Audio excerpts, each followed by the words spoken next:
Grand Central smelled like wet wool and impatience. Mara Alvarez spotted her ex-husband by the departures board, iron blue suit, the same entitled tilt of his chin, scanning faces as if the whole terminal owed him something.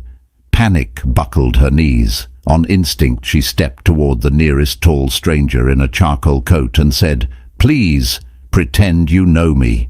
He looked down with steady grey eyes.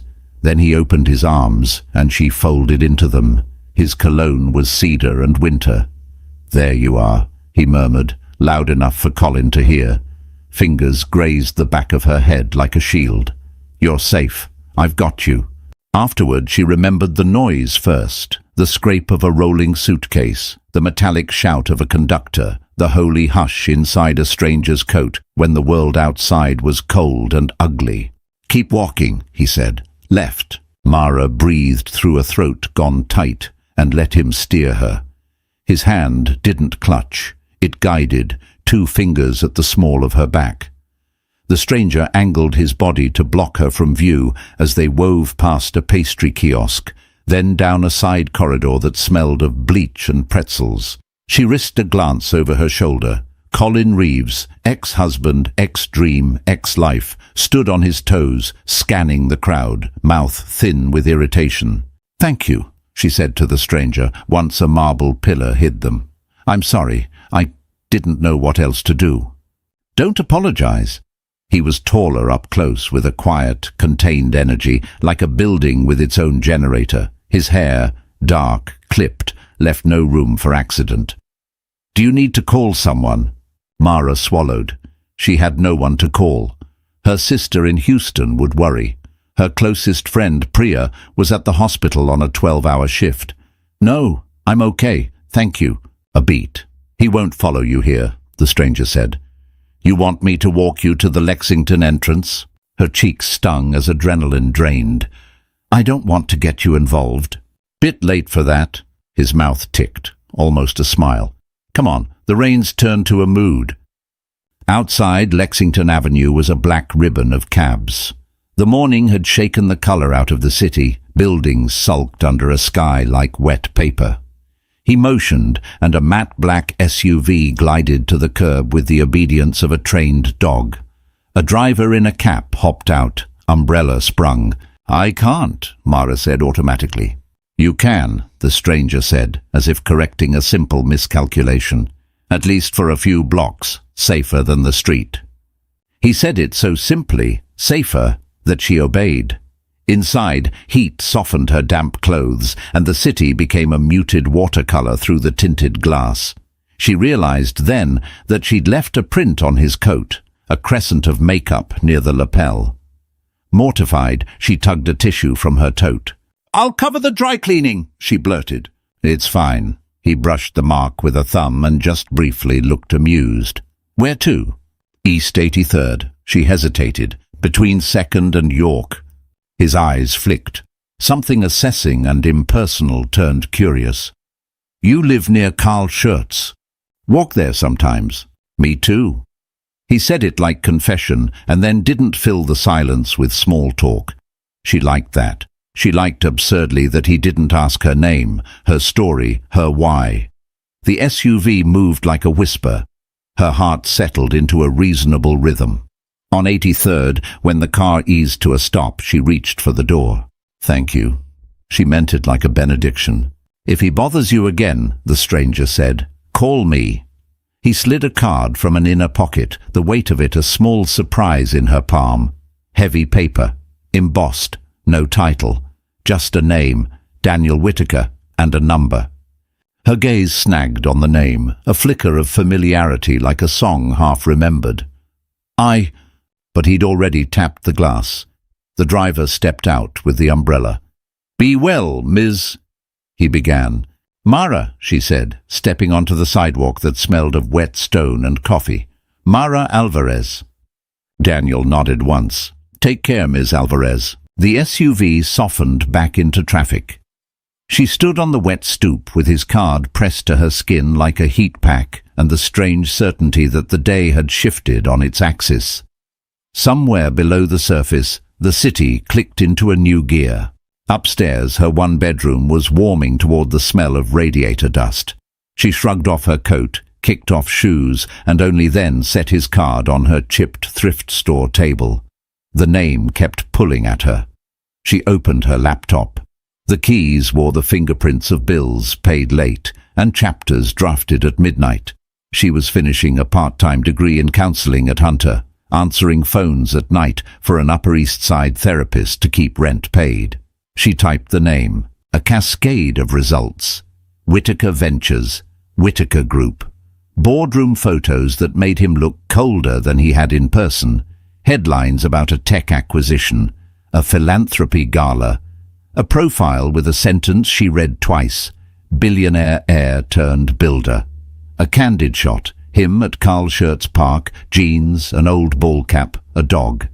She flushed with the absurdity of it, and then closed the laptop because her body had started to shake again, a tremor chased by delayed fear and a wash of shame. Panic made you do strange math. You grabbed the nearest narrative that promised a door. A knocking yanked her back. 3 quick, courteous taps.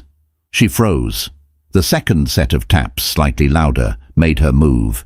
She peered through the peephole. Priya, her hair plastered to her cheeks, held a carton of soup and a familiar impatience. "Open," I texted. "You're apparently in a tunnel where messages die." Mara let her in, relief like warmth.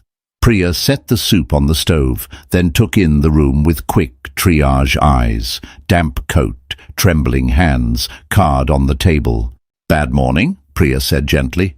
Mara told her, halting at first and then in a rush that tasted like metal, the hug, the corridor, the card. The late revelation that the stranger she'd clung to like a lifeline had the net worth of a small republic. Priya whistled low. "You hugged Daniel Whitaker in Grand Central to avoid your ex. New York, baby." "It wasn't a meet-cute," Mara said flatly. "No." Priya's brown eyes softened.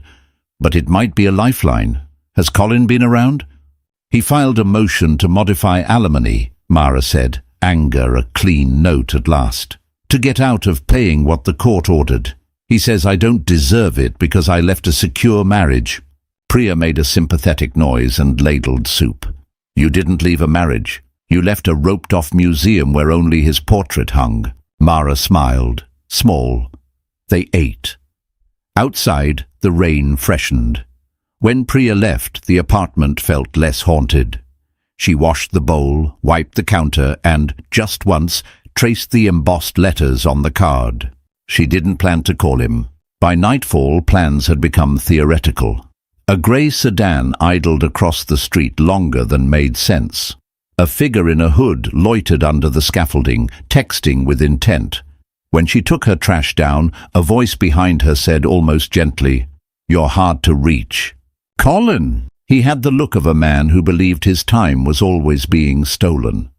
"You can't avoid me," he said as if reading the law. "I left you messages." "You left threats," she said, steadying her breath, "and I'm done being an echo of your wants." He laughed, soft. "I'm renegotiating alimony, and your lawyer, if you still have one, will discover that I have a very good reason to revisit the terms." "What reason?" The whine of a radiator was a high, desperate sound. "Because you've been living with a man," his smile held courthouse teeth. "A very wealthy man." "What?" She blinked. "What are you—" "I have eyes," he said, "and sources." A misread, she thought. A lie. But the grey sedan across the street rolled down its window, just a notch, and a camera lens glinted. Her gut dropped. The hug, the SUV, the umbrella. Panic made new math. Old rules stopped applying. She climbed the stairs on rubber legs, shut her door carefully, and sat at the table. The card waited, innocent and heavy. She called. He answered on the second ring. "Whitaker." "Mara," she said, surprising herself with the steadiness in her voice. "From this morning, I wouldn't call, but I think I've complicated your life." "Unlikely," he said, but not unkind. "What happened?" She told him, the grey sedan, the camera, Colin's insinuation. On the other end of the line, a pause as precise as a cut. "Stay inside," Daniel said, the warmth of command wrapping the words. "I'll send someone." "I don't need—" "It's raining," he said, and she could almost hear the lift of one eyebrow. "Let me be polite." 20 minutes later, politeness knocked in the form of a woman who introduced herself as Nadia, security liaison, with a raincoat and eyes that saw through doors. She swept the hallway once, murmured into a cuff, and then gave Mara a small, approving nod. "You sure you want to stay here tonight?" "I can't afford a hotel," Mara said, biting it back after she'd said it. "You can afford safety." Nadia's mouth softened. "My boss is a complicated man, but he doesn't do half measures." Mara packed a tote in baffled silence. Leggings, a sweater, her battered copy of The Body Keeps the Score. On the curb, the black SUV again, inevitable as a tide. The city slid by in a hush. When they pulled under the awning of a building in Tribeca with doormen like sentinels, she felt her shoulders tighten without permission. The elevator delivered them to a floor where there was no decision to be made about which door to knock on. There was only one. Inside, a foyer of cool stone and warm light. A window longer than her apartment. A quiet thrumming she realized was the sound of wealth. HVAC systems that were perfectly calibrated, art that absorbed sound better than drapes. Daniel waited near a low, broad sofa as if he had been there all day, which he had not. "Ms. Alvarez," he said, and a smile moved through his face like a small thaw. "You look less terrified than this morning." "Practice," she said. He gestured to the sofa. Water arrived, then tea, then food she didn't know she wanted until it sat in front of her in small bowls. Sliced pears, salted almonds, a folded omelette. He didn't talk until she was eating. She missed that until she realized it had relaxed her. "I can help," he said when she set the fork down, "but I should be transparent about my motives." "Do you have motives?" she said, disbelieving. "Always," he said without pride. "I'm a public man, and the public part of my life is untidy this week." He picked up a remote and flicked on a wall-mounted screen. A scrolling finance channel showed a chyron. Whitaker Group eyes bid for Vestratech after regulatory stumble. Beside it, a grainy photo of Daniel at a gala with a woman in a metallic dress. The caption, all smirk, "Billionaire bachelor back on the market." "I'm buying a company whose leadership fumbled compliance," he said. "The optics aren't great, the price is right, but shareholders are skittish. The press is circling with their usual narratives, greed, arrogance, a man who collects assets as if they were charms." "Are they wrong?"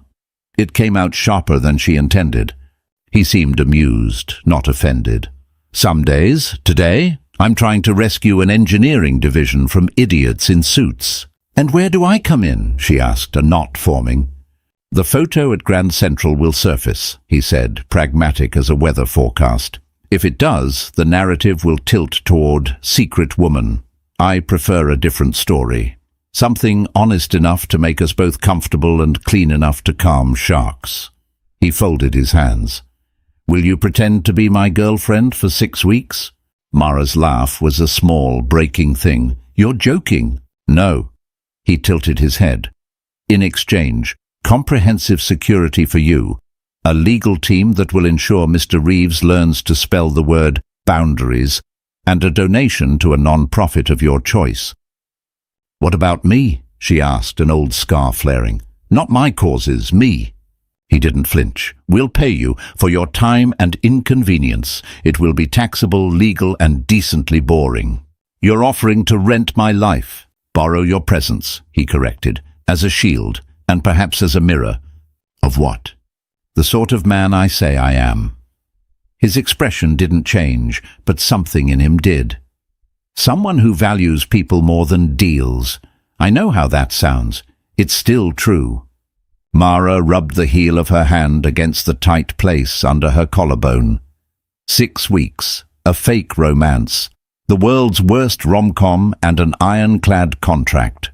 She thought of the grey sedan, of Colin's voice, "You're hard to reach," of the split-second decision to step into a stranger's arms because they felt like a door. "Why me?" she asked finally. You could hire a model. I could, he said, but I'd like someone whose life doesn't orbit mine. And the power imbalance, she said. She'd promised herself. Name the thing. Drag it into light. It exists, he said, simple as gravity. We can only manage it by not pretending otherwise. And if I say no, then I'll still pay for your security for a week, he said, softening the words. Because this, he gestured at the screen, exacerbates your problem. My presence did that. I'm responsible. She looked past him at the city. Windows stacked like lit books. People making dinners, taking showers, texting apologies. 6 weeks. The money could finish her degree. It could break her from the part-time triage of survival. But he was right. It would also pull her into his orbit with tides she couldn't predict. I want a lawyer, she said. Good, he said, and a pleased surprise warmed the syllable. My counsel will recommend you hire your own. I can suggest names, or... I'll ask mine, she said. She's stubborn. Excellent, he said, and his smile this time felt like a small approval, not of her compliance, but of her spine.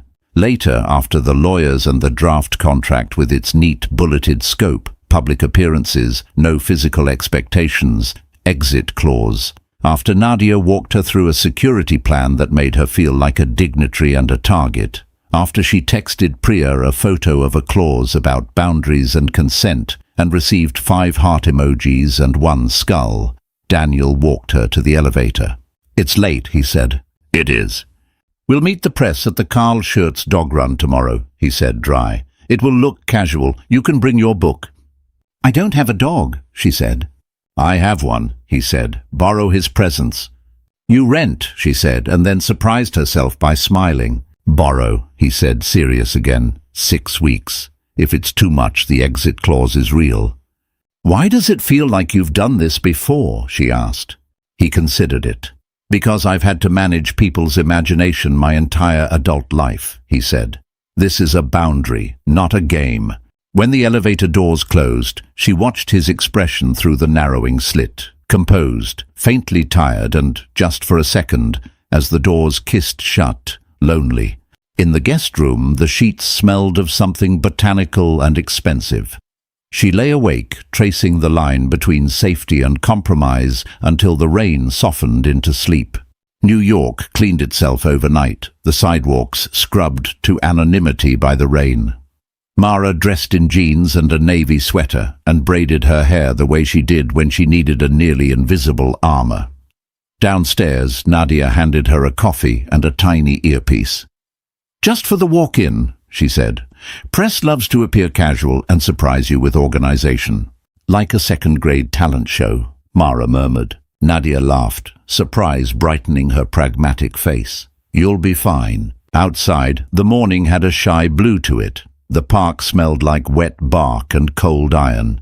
They met Daniel by the east gate, the river dull and pewter behind him. He wore a windbreaker, a baseball cap, and an ease that felt practiced and almost genuine.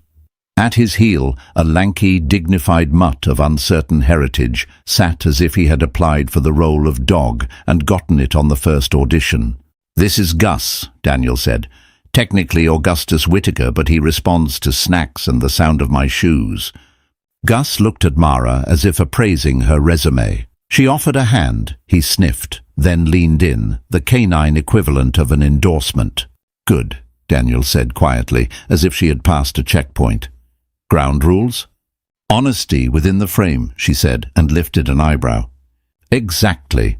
His gaze flicked toward the path where a cluster of people with cameras moved like a low tide. Let's walk. The press materialized with polite aggression, a chorus of names and questions. Mr. Whitaker, are you buying Vestratech for parts or people? Who's your friend? Ms. Alvarez, how did you meet? The use of her name, God, they already knew, sent a cold ribbon down her spine. Daniel's hand hovered near her back, a warning and a promise not to touch without permission. He smiled the way men in power have learned to smile, brief, spontaneous by design. Good morning, he said. This is Mara. We met in the most New York way possible, in a hurry. Laughter. Flash. She swallowed, tasted the film of performance, and decided in that second to be artful with the truth. "Rush hour is democracy," she said, voice steady. "Everyone is late. Everyone is carrying something heavy." A pause, the good kind, before a chuckle went through the group. Cameras clicked. "Are you dating?" Someone lobbed it like a slow ball. "We're spending time together," Daniel said. "We enjoy each other's company." She heard the restraint in the language, the careful distance of enjoy, and supplied the necessary heat. "He makes a decent omelette," she offered. "Gus is the better conversationalist." This got the laugh Daniel wanted. The questions shifted to deals and compliance and philanthropy, and Mara felt herself drift to the edge of the frame, relief like shade. She watched Daniel do his work, answer precisely, deflect gently, admit imperfections where they cost him least.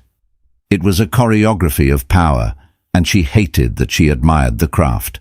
When they had done enough smiling and nodding to satisfy the news cycle, they cut toward the quieter path by the river. Daniel relaxed by degrees, as if unspooling a measured length of thread. "You were good," he said. "I told the truth," she said, inside the frame. He nodded, acknowledging the echo. They walked in companionable silence for a minute. A toddler in a yellow raincoat toddled past, starstruck by Gus, whose gravitas dissolved under sticky fingers. "I have an appointment," Daniel said finally. "Nadia will bring you by the office at noon. There's a charity meeting I'd like you to sit in on. We make a grant decision today, and I'd like eyes that don't calculate upside by reflex." "You want me to be a conscience?" she said, skeptical and not entirely unflattered. "I want you to be a person," he said. "There are usually too many roles in those rooms and not enough people." At Whitaker Group's Midtown headquarters, glass and light married in expensive, tidy ways. The conference room held a dozen people who looked well-rested in the manner of those who could schedule rest.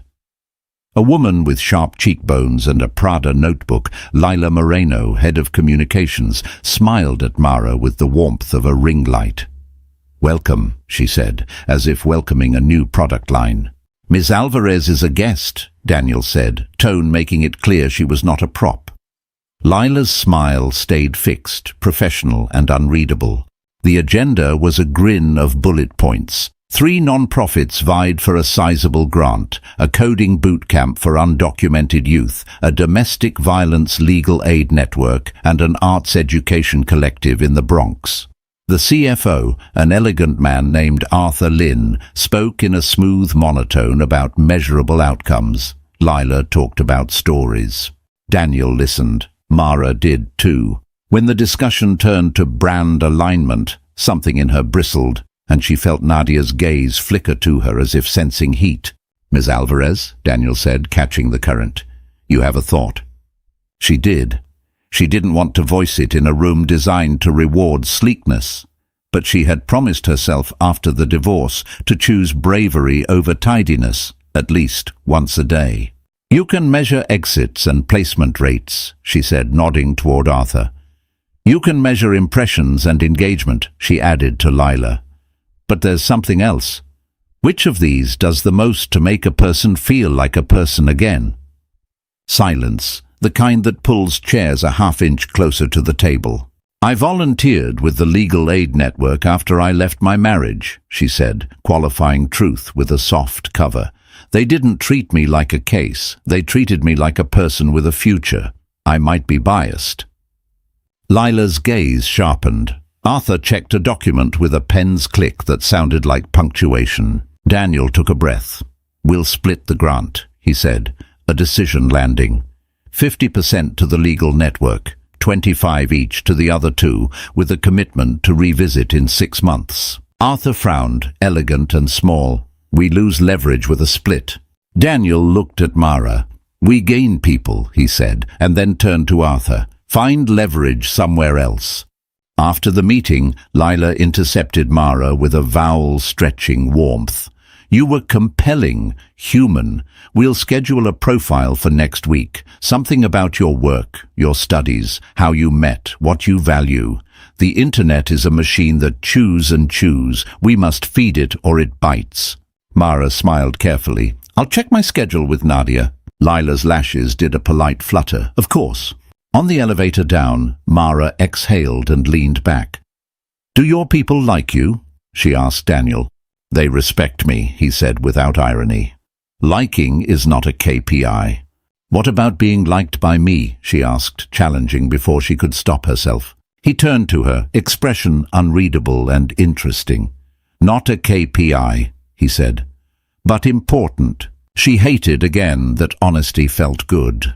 That evening, Priya came over with Thai food and a squeal so high it clipped the edges of sound. You made a speech in a Billionaire's conference room, she said around a mouthful of pad CU, and didn't die. I may yet, Mara said. Lila has plans to feed me to the internet machine. They debriefed in couch comfort, noodles and sarcasm soothing as a balm. Priya's pager vibrated. She groaned, stood, kissed the top of Mara's head. I am proud of you, she said, for making boundaries and then filling them with your actual self. After Priya left, Mara sat on the window ledge and watched lights blink on across the city. 6 weeks, she reminded herself. A contract, a frame. But the day had shifted something in the geometry between them. He had invited her into a room and let her opinion cost him something.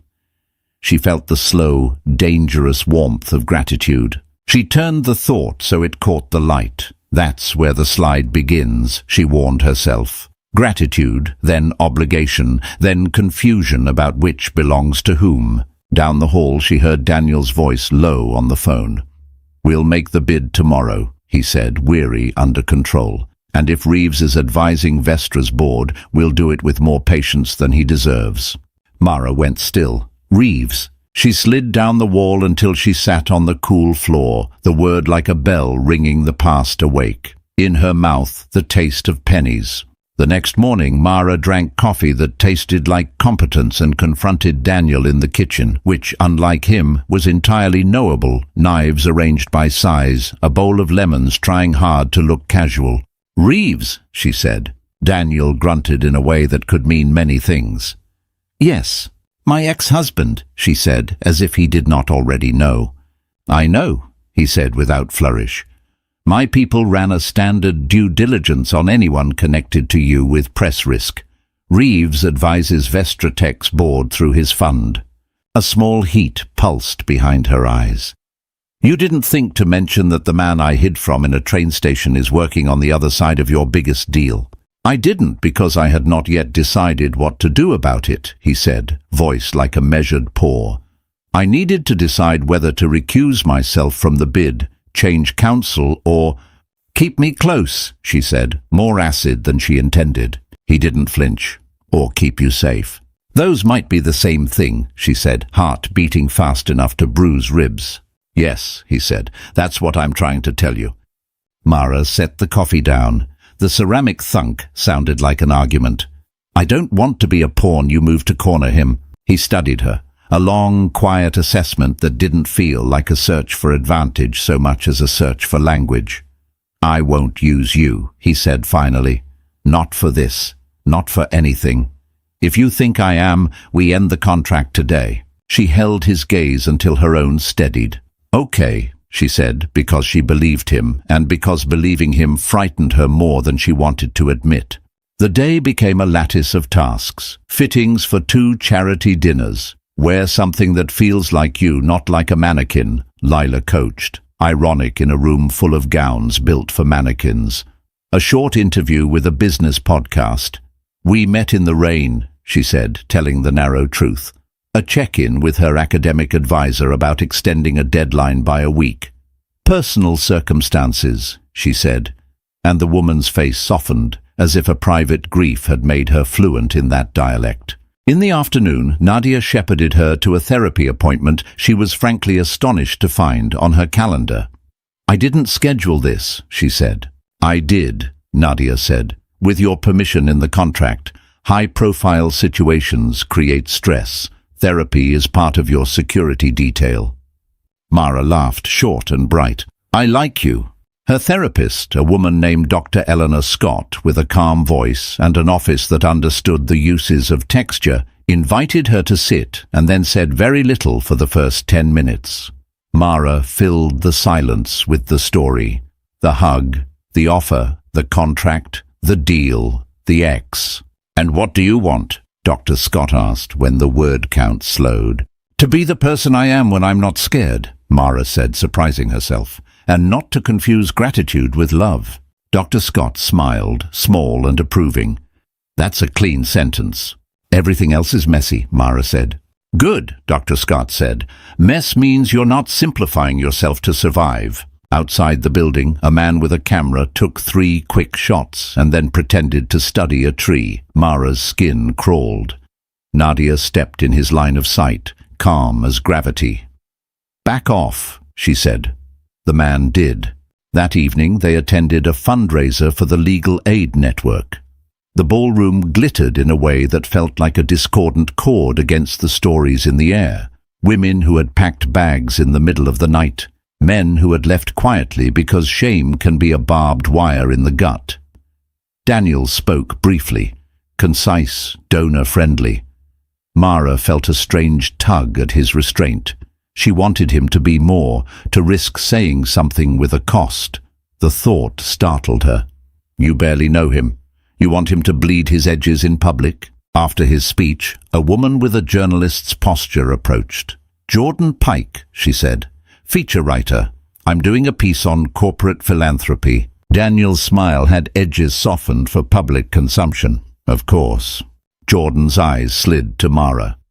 "And you are the surprise narrative," she said, not unkind. "The woman who met the billionaire at rush hour." "Or," Mara said lightly, "the woman the billionaire met at rush hour." Jordan's smile acknowledged the edit. "Would you talk to me sometime? Off the record, to start." "About what?" Mara asked, wary. "About what it costs to be adjacent to power," Jordan said, "and what it buys."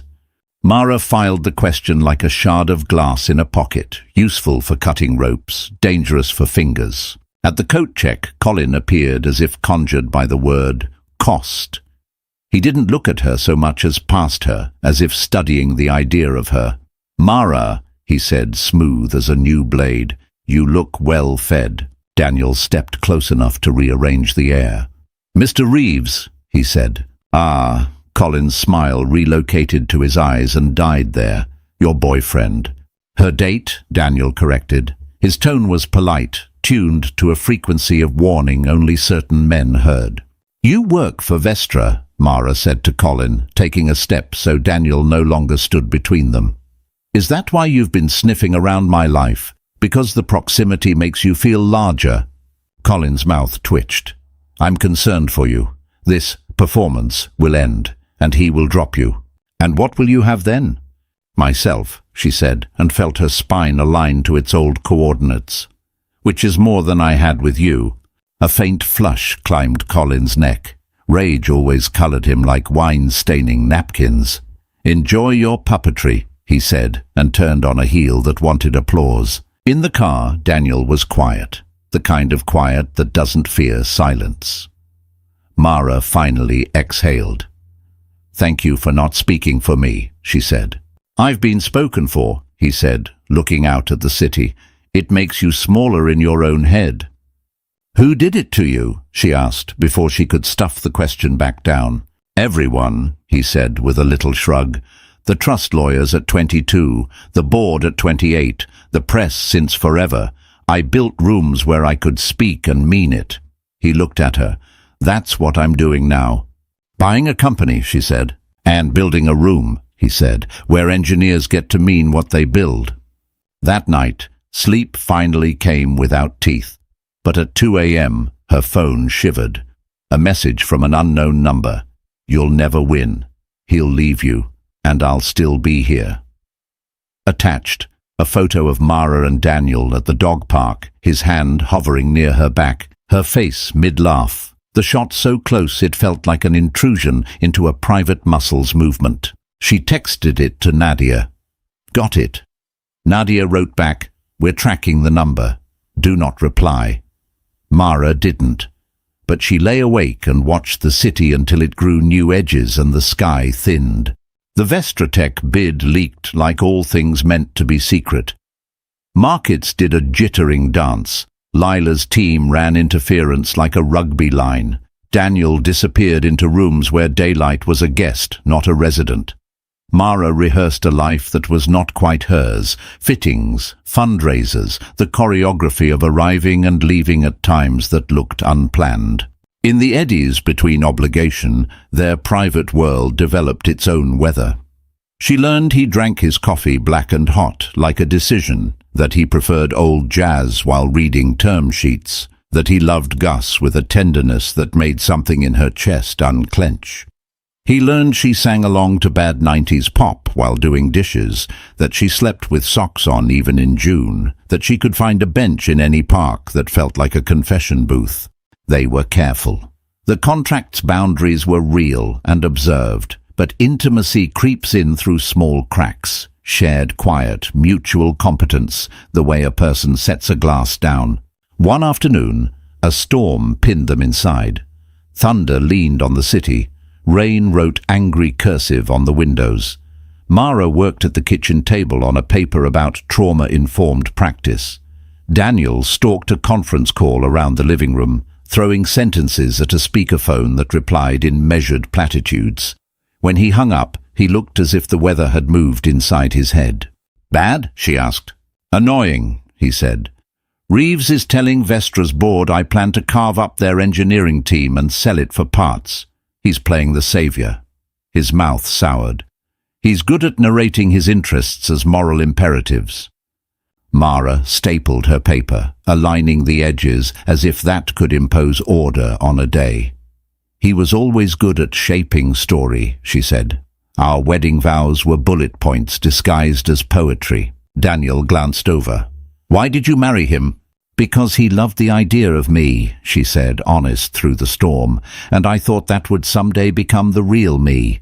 It didn't." She smoothed the stapled corner. "Why aren't you married?" "I fell in love with building," he said, "and it loved me back enough to ruin compatibility with mortals." "Sounds lonely," she said, soft. "Sometimes," he admitted. A crack of lightning lifted the room like a flashbulb. Gus snarled at the window as if he could fight weather. Daniel rubbed his head. "We're attending a dinner tomorrow with Vestra's independent directors," he said. "It'll be at Altana on Perry Street. Small, civilized, and laden with unspoken knives. I need you there." "As a shield," she said.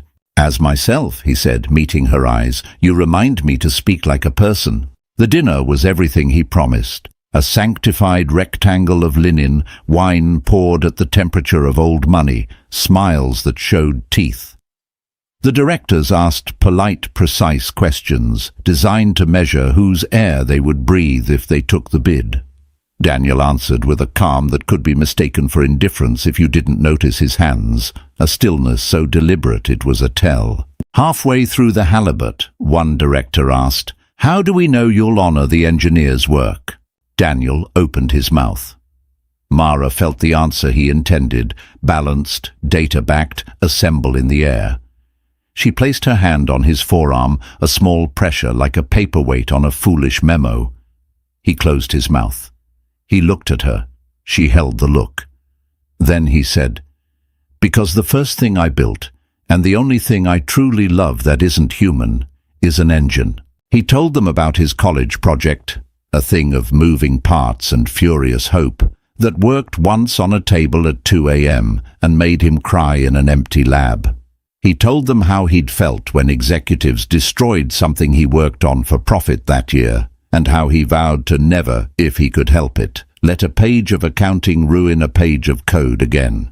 The table changed temperature. The directors who had swallowed narratives about evil billionaires and idiot engineers their whole careers recalibrated a centimeter toward trust. After dessert, they walked under string lights and the kind of stars that managed to survive New York. "You did that," Daniel said without looking at her. "I didn't say anything," she said. "You told me to, with your hand." He looked down at her hand, still on his arm. Neither of them moved. The air around the contact thickened in the exact way the contract told them to avoid. She pulled back. "We're careful," she said to remind herself more than him. "We are," he said, and he sounded like a man in a room with a closed door, listening to what's on the other side. The next morning, the internet chewed again. A blog ran a piece about the billionaire's mystery girlfriend, using photos that made her look brittle and cool. The comments were a collection of bad manners. Her inbox became a museum of men's imagined entitlement, offers, insults, threats. One message in particular: "I know what you did at Hunter." No elaboration, just enough poison to curdle milk. She forwarded it to Nadia, who replied, "We're on it." Then she forwarded it to Jordan Pike, who wrote back, "Let's talk." They met for coffee in a quiet shop near Union Square that smelled like roasted solvents and ambition. Jordan didn't take out a recorder. "I won't quote you without consent," she said. "Off the record means off." "Why do you care?" Mara asked, genuinely curious. "Because the stories we tell about women around power always rot at the same angle," Jordan said, "and because corruption loves romance as a cover." "Are you implying he's corrupt?" Mara asked, a protective thing rising. "I'm implying the incentives are," Jordan said. "He may be the exception. I'd like to find out, and I'd like to know what it costs you to help him be one." Mara sipped coffee and tasted a possible ally with her own agenda, useful and dangerous. "If I learn something ugly," she said, "I'll tell you." Jordan nodded, eyes steady. "And if I learn something ugly, I'll tell you before I print it." They shook on it because they were both old-fashioned in ways that mattered. When Mara left, a drizzle had started up again, the city perpetually washing its face. That evening, Daniel found her on the roof terrace, the skyline a row of teeth at the horizon. "We got the signal," he said, a rare softness in his voice. "Vestra's board prefers our bid, if the independent directors hold." "That's good," she said. "It is." He studied her profile. "You're quiet." "I'm measuring costs," she said. "For you?" "For everyone," she said, because it was true, and because it made her feel less like a person leaning toward an open door she wasn't supposed to walk through. "May I ask something?" he said. "You may." "Is there a version of this where you and I meet without emergency and contracts and rooms full of knives?" She laughed, surprised by the ache in it. "You at the dog run in a baseball cap. Me reading.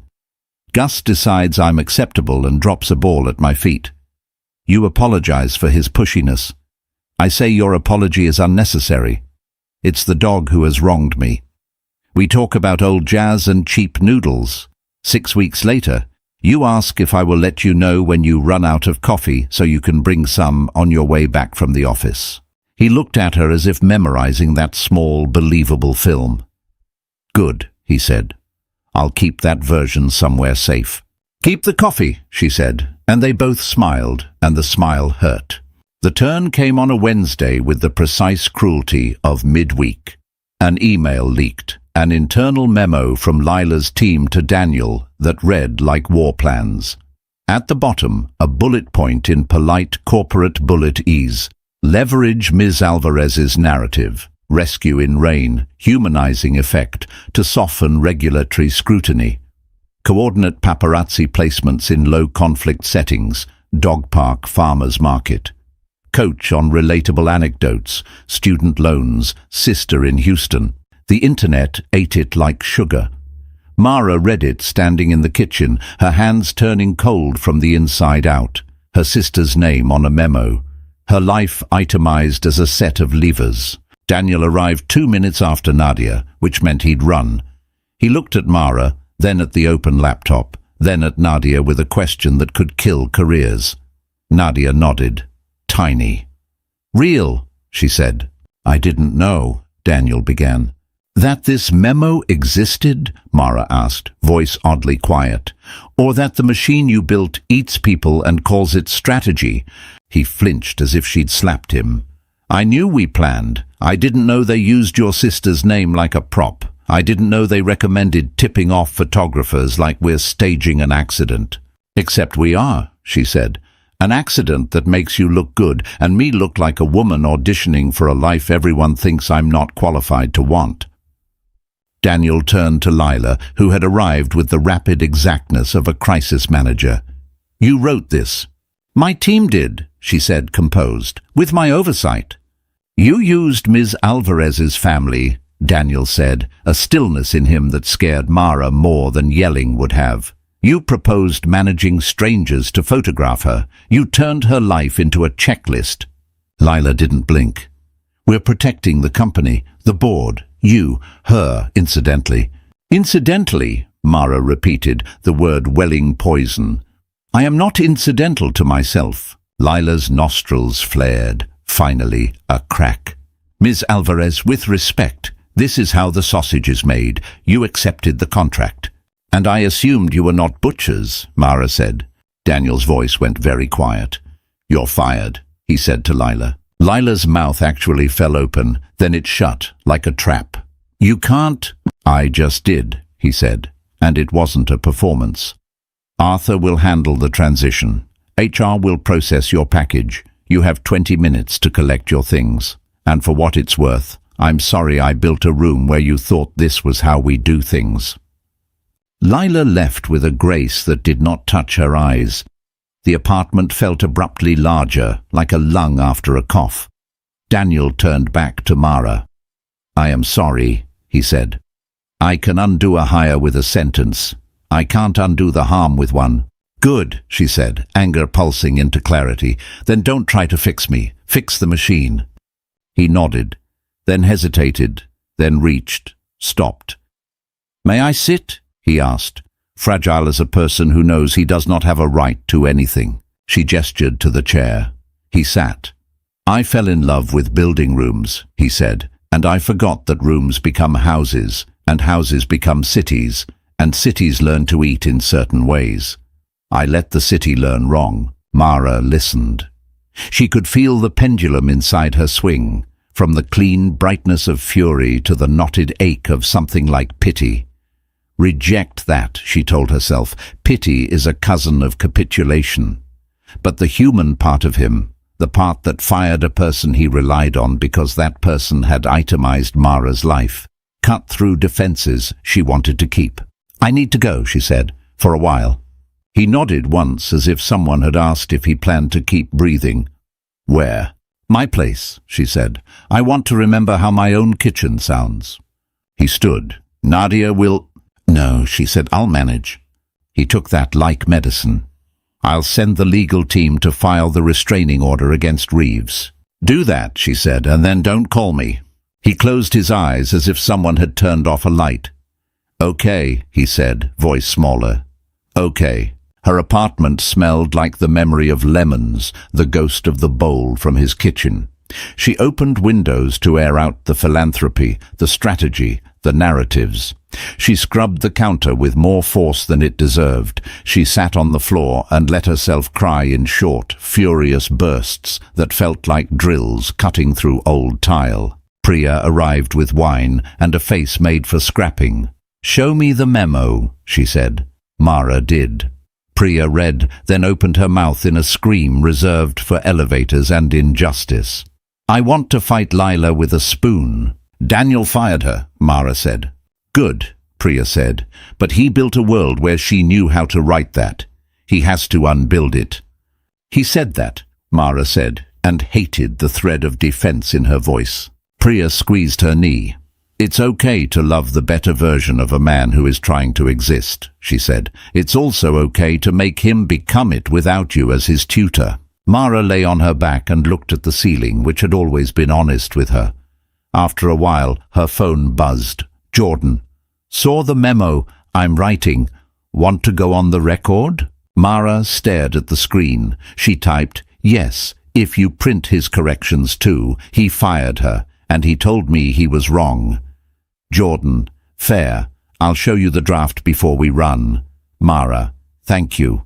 The story ran the next morning. When charity meets strategy, the woman in the Billionaire's frame speaks. It quoted Mara carefully. It quoted Daniel's apology in full sentences, not PR scraps. It quoted Lila, pissed and polished, from a call that was supposed to be off the record and clearly wasn't.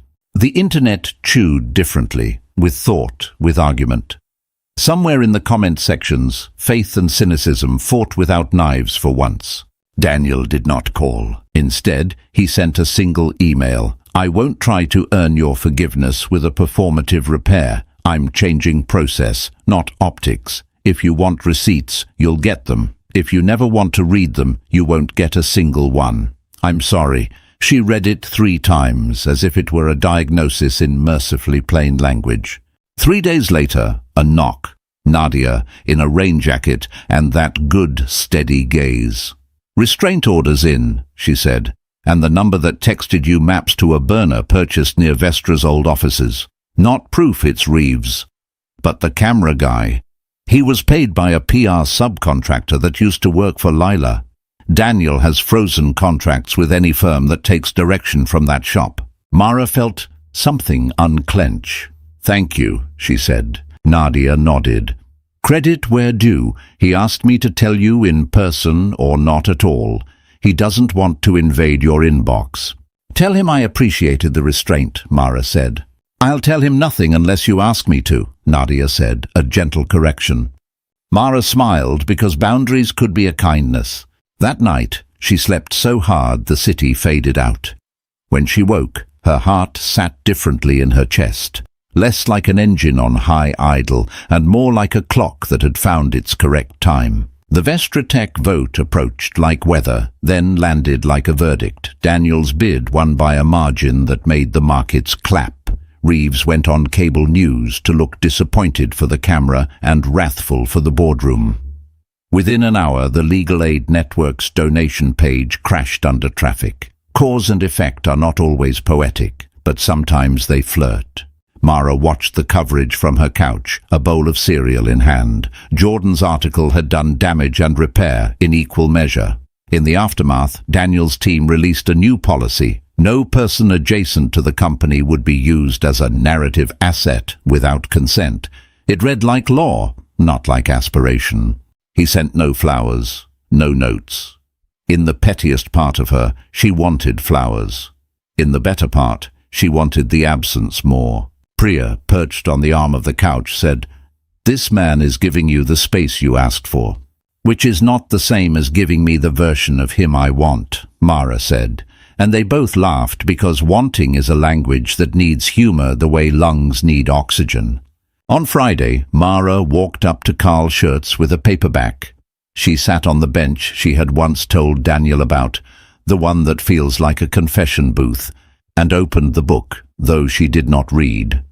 She watched dogs claim the world and people practice dignity, and the river pretend it was always meant to be this color. Gus appeared, trotting like a politician who had learned humility. He dropped a tennis ball at her feet with the gravity of a gift. She laughed without meaning to. "Where's your person?" she asked. "Contemplating whether he deserves to come over," Daniel said, voice careful and a little hoarse. She looked up. He wore the old ball cap, the one that made him look like the version from the coffee fantasy. He held the posture of a man who came unarmed on purpose. "Hello," she said. "Hello," he said, and for a second they both looked at the dog because it was easier. "You did the thing," she said finally. "You changed process." "I did," he said. "I would like to think I would have done it without losing you as a teacher." He paused. "But I am not sure that's true." Mara rolled the ball with her shoe. Gus pounced, made an old man noise of delight. "You didn't call." "You said not to," he said. "I am learning obedience." "Good," she said, then heard the softness. "I mean, good." He sat on the other end of the bench, which had the ergonomics of confession, enough intimacy to tell the truth, enough distance to prevent heat from making decisions. They watched the river pretend to be still. Finally, Daniel said, "I don't want to borrow your presence anymore." She looked at him, surprised, braces against her heart coming online. "No?" "No," he said, "I want to ask for it." He let the sentence sit between them until the air around it turned breathable. "No contracts," he said. "No memos, no narrative, just the two of us. Mess appreciated." She felt anger, then fear, then the old scar that says, power will always want to own you. And then she heard Dr. Scott's voice in her head. It's okay to want things. It's okay to require proof. She turned to Daniel and said, "If I say yes, we move slowly. We tell no one with a camera. We do not feed the machine. And when you make a decision that scares me, you tell me before the market does." "I can do that," he said. "What about you?" "I tell you when my fear is about you, and when it's about a ghost," she said. "And I tell you when I need to go home and hear my own kitchen." "Okay," he said, and she believed him because believing is a decision you can rescind with cause. They started then, the real beginning, that small and that serious. Coffee on Sundays, Gus as a chaperone, walks at dusk that ended before the hour where mistakes looked like fate. A movie in a theatre where everyone pretended not to notice them. No photos, no speeches, the work in secret, learning how to want with boundaries on. Colin texted once more. "He'll drop you." She replied, "A judge has your number now. So do my lawyers. Text again and you'll learn the meanings of consequences." He did not reply. Some ghosts believe in courts. Jordan wrote a follow-up, after the bid, accountability or acting. She called Mara first. "He's made policy," she said, "but policy can be camouflage." "I know," Mara said. "I'm watching." "Do you want me to watch him harder?" Jordan asked, not even pretending to be neutral. "Yes," Mara said, "but watch me too for the ways love makes me stupid." "That's the only assignment I ever wanted," Jordan said, and they both laughed, and the sound felt like something clean. One night in the quiet hour after the city stopped bragging and before it started worrying, Daniel stood at Mara's sink drying dishes and said, "I told a board today that we would measure our success by how many engineers felt proud to put their names on their work." She smiled at his back. "Good metric." "They clapped," he said, a little embarrassed. "I felt something unfasten." She put a plate down and reached for his hand. "Good," she said. "I like you when you unfasten." He turned, and the look on his face moved through her like weather. They kissed. It was not fireworks or cinematic rain. It was two people who had practiced restraint, learning how to not. It was warm and slow, and a little funny because Gus sneezed like a judgmental uncle and then sighed, content. They paused. She looked at him. He looked at her. "We are careful," she said, out of habit. "We are kind," he said, correcting the verb, "to each other. That will be our rule. You can be careful and still be ambushed." A month into their quiet, someone leaked a draft of the consent policy with track changes that suggested a rollback. It was a nothing burger, an early legal draft, rejected, but the internet did not accept that as a category. "He's backsliding," the headlines implied. Investors sniffed blood. Vestra's engineers, whom Daniel had wooed with talk of names on code, sent him a letter that ended with a sentence that always breaks men in power. "We believed you." Mara read the letter, heart-catching. She knew enough now to understand that drafts leak as weapons, but optics could harden into truth if you didn't hammer. She went to the office where the climate controls knew the difference between human heat and server heat and found Daniel in a glass room that looked like a chapel. "I'm putting out the fire," he said, even before she sat. "I know," she said. "Let me help." He looked at her, and the look was not a man making a calculation. It was a person receiving a gift that cost the giver something. "How?" "Talk to them, not through a memo, in the open, with god-awful fluorescent light on a Friday with stale coffee," she said, "as if they're people and not a PR problem." He nodded once, then again. "Stay?" he asked, quiet. "Not on camera," she said. "In the back, with the engineers." He did it. He stood on a crate in a room that smelled like burned dust and old pizza and said, "That draft was trash." The room laughed. A mean kind of love. "We're not rolling back consent," he said. "We're hardening it into governance. If I fail you, you'll have a process to remove me from any decision that touches it." An engineer near Mara muttered, "He's good." Another said, "He's trying." A third said, I'll believe it when my code gets shipped with my name and not the company's. Mara filed them as archetypes: the skeptic, the pragmatist, the wound. Daniel took questions for an hour. He did not deflect. He did not pretend to be surprised by their anger. He made a joke about stale coffee and then promised better coffee, and then corrected himself and promised better governance, which is, in tech, as rare as good coffee. After, Mara lingered. A woman with a sleeve of tattoos said, "You're the girlfriend." "I'm a person," Mara said, smiling. The woman grinned, not at all offended. "He looks at you like a lifeline," she said, casual.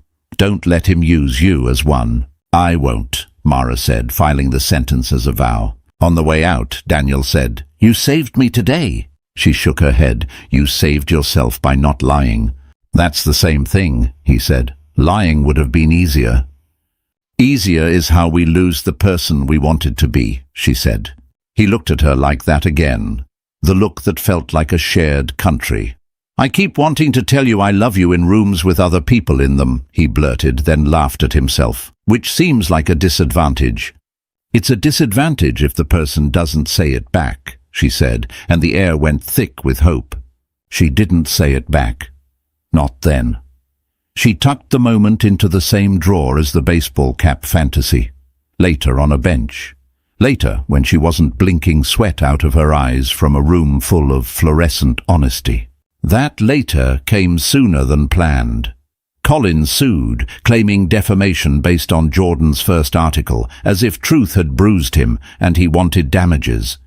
The suit was frivolous but sticky, like sap.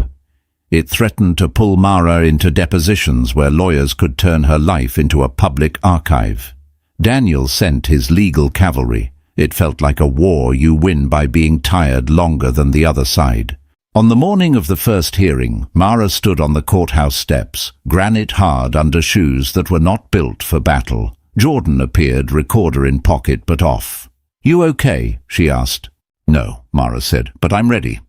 Daniel arrived with a face that had learned a new kind of calm. He did not take her hand. He stood close enough to borrow her courage by osmosis, and not so close that the cameras, leaning like vultures, could knit a narrative from their angles. Inside, the judge had no patience for theatre. Colin's lawyer performed anyway, underlining phrases like media manipulation and character assassination. Mara's lawyer, stubborn and magnificent, quoted the memo, the policy changes, the security reports, the text message from the burner phone. The judge dismissed the suit with a weariness that suggested he had a daughter who had been gaslit and a mother who had made him practice listening. Outside, microphones. Jordan's eyes, bright with a kind of human victory, asked a question she didn't need to say aloud. What now? Mara looked into the lenses and decided to spend a little of herself on something that mattered.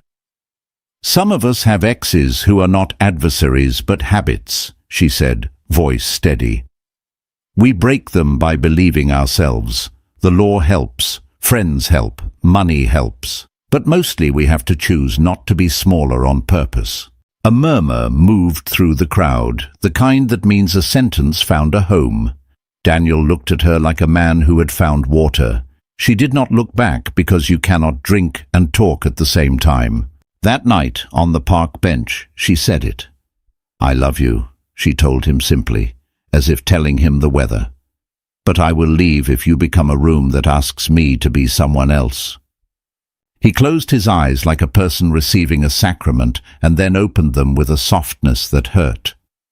"I love you," he said, "and I will build rooms where both of us fit." Gus sneezed again at the exact right time. The city went on being itself. Redemption sounds like a church word. In practice, it was an inbox full of PDFs. New processes, signed. It was engineers' names under ship notes. It was a check to the legal aid network, public and boring and big. It was a former PR chief quietly barred from any future contract. It was a man with too much money bringing coffee over at 7 a.m. because he knew she had a midterm and couldn't afford to lose 20 minutes to a line. It was also messy. They fought, once about a dinner where he gave a bland answer about antitrust because being interesting might cost him leverage. She told him the blandness tasted like cowardice. He told her leverage fed people. She told him the machine was a hungry god he didn't have to worship anymore. He didn't talk to her for 2 hours. Then he showed up at her door with a printout of a schedule with real changes and said, "You were right about the god." They fought about her fear. She woke, certain one morning that he would leave because men with choices leave when they sense a dependence they can't control. He said, "I don't need to control your dependence. I need you to tell me when it's happening so we can feed your independence together." She said, "That's the most corporate sentence you've ever made sound like love." He laughed, then cried in a way that made her love him more. They visited Houston. Her sister B made enchiladas and did not stop scrutinizing Daniel until Gus, yes, he traveled well, sat on his foot and claimed him as territory. Daniel washed dishes in B's sink, which had a chip that had been there since 2004, and asked about the school fundraiser like a person who understood that $1,000 can be a miracle. B nodded once at Mara when he wasn't looking, a sister's blessing that functions as a civic permit.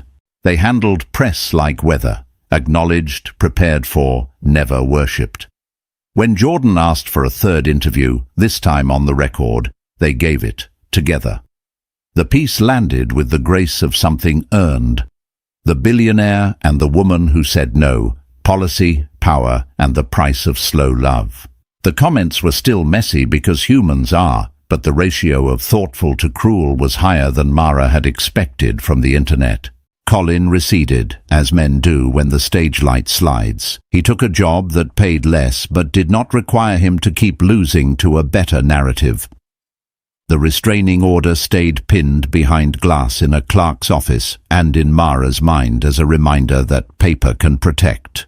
On the anniversary of the Grand Central hug, dates are an honest magic, they went back. The terminal smelled like warm metal and coffee. People hurried with faces that looked like math. Daniel took her to the same corridor with the bleach pretzel perfume and said, "Thank you for not pretending I saved you." "You didn't," she said, smiling. "You gave me a ride. I saved me." He nodded. "And then you saved me from pretending that rides count as rescues." They stood under the noise a while. He reached for her hand, the way you do when you stop thinking about reaching. No cameras, no plan. Just two people who had learned to be people near each other without turning into roles. "Do you ever think about the baseball cap version?" he asked. "I live there when I need air," she said. "Gus drops a ball. You apologize for his pushiness. I correct your apology. We talk about jazz. We remember to buy coffee." "We did buy coffee," he said, lifting the bag, a joke that didn't need to be better to work. She laughed. They kissed briefly, like breathing. A tourist nearly bumped into them and said, "Sorry," like a benediction. Gus barked once, a punctuation mark that always gets the grammar right. They walked out into a city that had stopped being a machine and returned to being a habitat. Mara finished her degree and started counseling women who needed to hear themselves more than they needed advice. Daniel handed over the CEO job to a person who loved governance the way he loved engines and moved to chair, a title that meant he could nudge without nudging people into categories. He paid himself less and slept better. He built a scholarship fund with the legal aid network for people who wanted not to be saved, but to be supported while saving themselves. When they fought knowing how to apologize in the right key. When they celebrated, they did so with tacos on a curb in Queens, as often as with wine in rooms where napkins have ice cubes. They kept promises. They broke habits. They told the truth, even when it threatened leverage. They made something like a life. On a morning that had the courtesy to be bright, Mara looked at him and thought, "I did not fall in love with a billionaire. I fell in love with a man who built rooms and then learned how to let light in." And she hugged him, unafraid of what a camera could do with love that had nothing to sell. If this story made you feel seen, or made you think about where power ends and people begin, don't keep it to yourself. Hit like so the algorithm knows this is the kind of slow, messy love worth boosting. Share it with a friend who's navigating boundaries, breakups or boardrooms and maybe needs to hear that rescue is often just a ride and redemption is receipts, not speeches. And if you want more grounded cinematic stories like this, tangled hearts, real cities, human stakes, subscribe and tap the bell so you don't miss the next one. I'd love to hear your thoughts. Which moment hit hardest? Who surprised you? Drop a comment below. Be kind, be honest, be you. Thanks for spending time in Mara and Daniel's world. See you in the next chapter.